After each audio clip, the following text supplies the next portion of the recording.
If you want to understand what really motivates me and my photography, it's this. Every year, I make it a non-negotiable priority to visit some epic location in the world for photography. So whether it's improving my skills or maintaining my health and fitness, or even this YouTube channel, they all serve that one singular objective. I'm at a point in my life where I am able to do this. And believe me, I do not take it for granted. I know I'm not going to be able to do this forever. So what I want to do in this video is share one such experience from the past year. If you're already a fan of workshops and you've been to a few, I'd love to hear about your experiences. But if it's something that you've thought about, but you're not sure if it's for you, I hope I can get you there. Oh, and one other thing. At the end of the video, I'll be announcing the winners of my Thank You for 1,000 Subscribers contest. So don't go anywhere. Last year, I booked a 12-day photography workshop in Indonesia that was organized by my good friend Dee Potter and Daniel Kordan.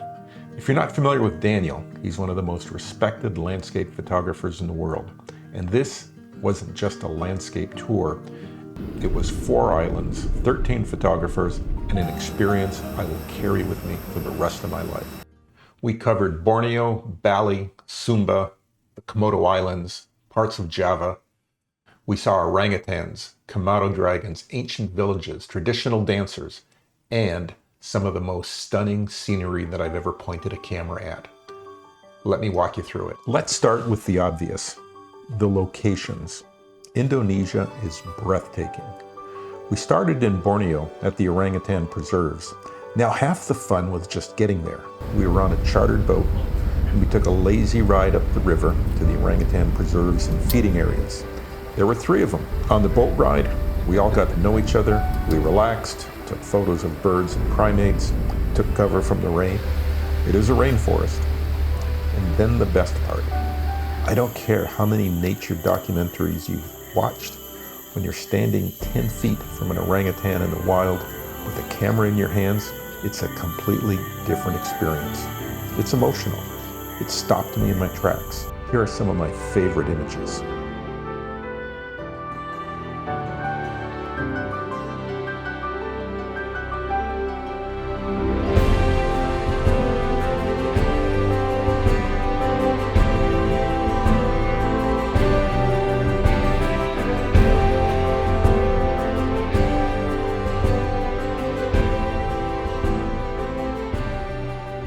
In Bali, we shot waterfalls and incredible sunrises. Sumba gave us the mangrove trees. And if you've seen photos of these, you know why photographers travel halfway around the world for them. It is truly a unique place.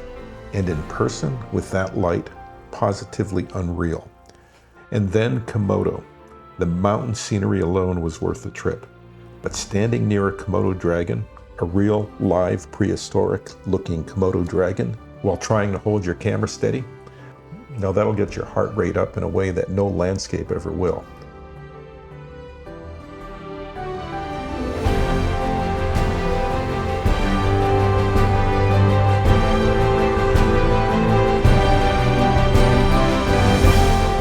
But what made this trip truly unforgettable wasn't just the scenery.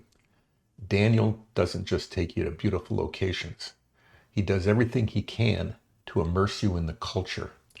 And I mean, he really immerses you. He arranges for local models in traditional dress and costumes to be part of the scene. So you're not just shooting a waterfall. You're shooting a waterfall with a human story in the frame. It elevates the image from pretty to something with real depth and meaning. We visited local villages where people welcomed us in, and we can photograph them going about their daily lives.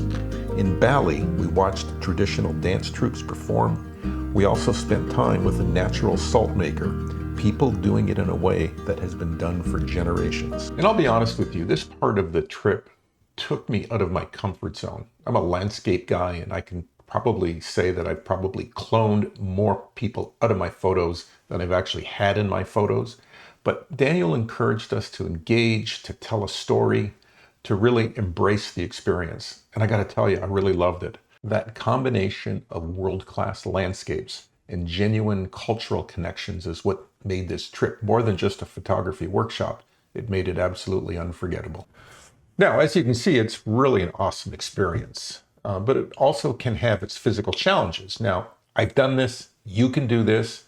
You just need to go in with your eyes open. 12 days, I don't know how many islands.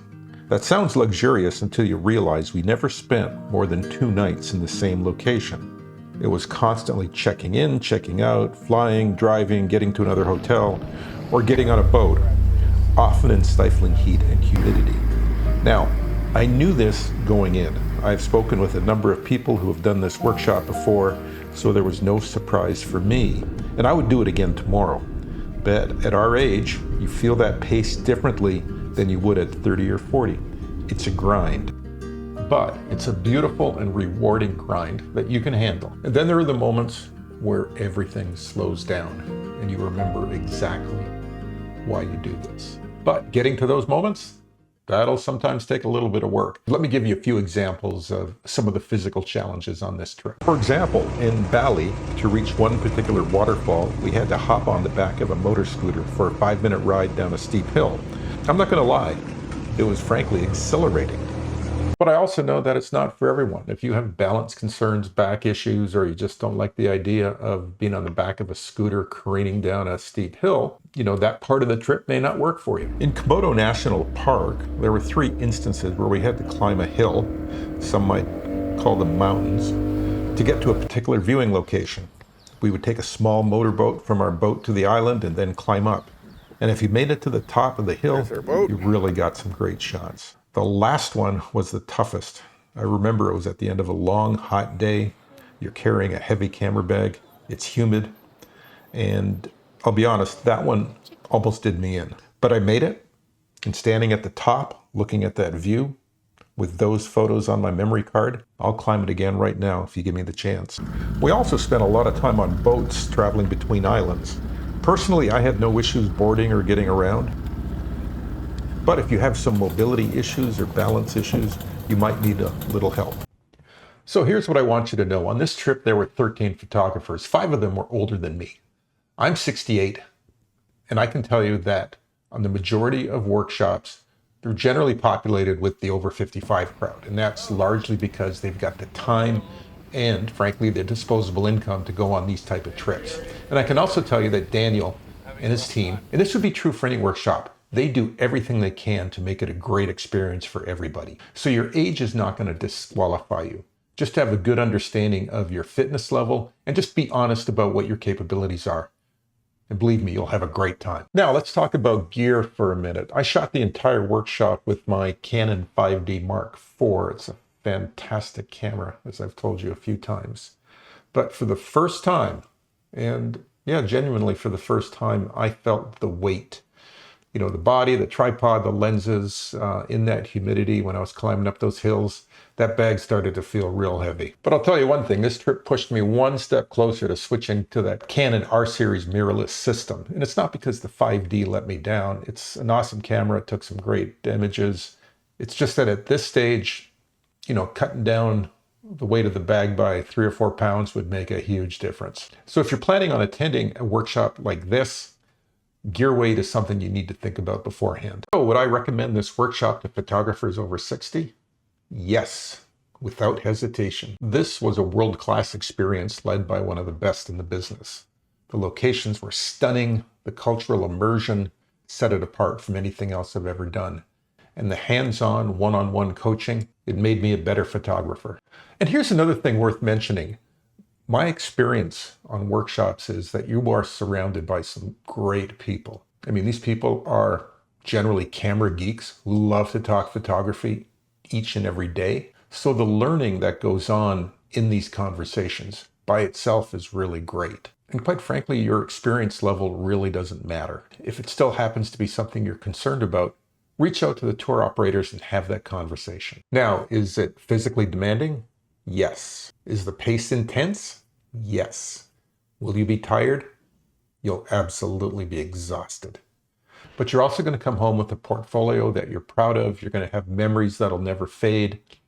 And you'll also have the knowledge that you went and had an epic experience and you didn't let something like age stop you from doing it. Remember what I said at the beginning of this video. I make this a non-negotiable priority every year, and I know I won't be able to do it forever. Indonesia reminded me why. If you've ever thought about going on a trip like this, just do it. You are not going to regret it. All right. Before I let you go, I promised I'd announce the winners of my Thank You for 1,000 Subscribers contest. When I announced this 2 weeks ago, there were about 1,200 subscribers on this channel. Right now, at this moment, we're very close to 5,100.